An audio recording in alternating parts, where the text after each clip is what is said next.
আমার বাড়িতে এরকম একটা ওল গাছ হয়েছে, উচ্চতা তার 20 ফুট। এরকম ওল গাছ আমরা কখনো দেখিনি। সারা বাংলাদেশের লোক আমাদের এখানে ওল গাছ দেখতে আসছে। ওলটা আনুমানিক 1 মণ ওজন আছে। দেখেই তো মনে হচ্ছে খুব বড় জাতের ওল। ভাই কোথা থেকে আসছেন আপনি? ওই সাতক্ষীরা থেকে দেখতে আসছি, যে শুনলাম যে এখানে একটি বড় 20 ফুটে ওল গাছ, সেই ওল গাছ দেখতে আসছি আমরা। এইরকম ওল গাছ কি কখনো দেখছেন আপনি? কখনো দেখিনি, আমার বয়সে আমি কখনো দেখিনি। সাতক্ষীরা থেকে ছুটে আসছেন? কোথা থেকে ছুটে আসছি, আমরা একটা ভিডিও দেখে সেখান থেকে চলে আসছি দেখার জন্য।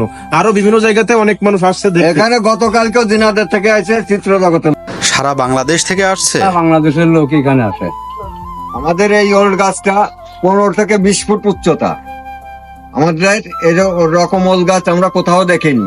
অনেক জায়গা থেকে এই ওল গাছ দেখতে আসছে মানুষ, তাই আমরাও আজ গিয়েছিলাম এবং তাদের মুখে শুনতে পাই এই ওল গাছের বয়স নাকি 4 বছর এবং এই ওল গাছে গোড়ায় নাকি 1 মণ ওল আছে। এইরকম ওল গাছ আমরা কখনো দেখি না, এই প্রথম দেখছি যে এই ওল গাছ। এই ওল গাছটা 20 ফুট লম্বা। এমন ওল গাছ আমি কখনো দেখিনি। আমাদের বাড়িও আছে, কিন্তু কেমন ওল গাছ হয়নি। এই ওল গাছের গোড়ায় 1 মণ ওল হবে। কত লোকজন দেখতে আসতেছে এই ওল গাছ।